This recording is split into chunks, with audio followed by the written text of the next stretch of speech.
kimsədən, quşa verməz kimsədən. Səndən gördüğüm zulmü görməmişdim kimsədən. Oturub etiş işlər, zəhmət olubdu işlər. Sən ayrılmaq istədin, baxaq kim barmaq dişlər. Sev güzəlin mərdini, sözlərinin sərtini.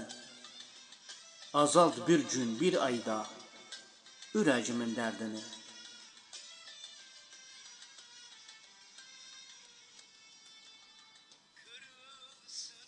Sən mənim ürəcimsən, sağ qol, sol biləcimsən.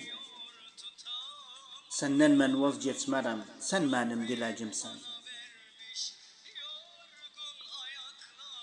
Bir sır tapdım gözündə, xiyanət var özündə. Yüzlərcə eyliqlərin birisi dursun gözündə.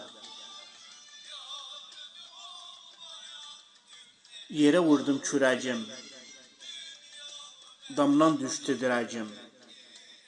Oturum dərdi çəkim, qalmadı o ürəcim.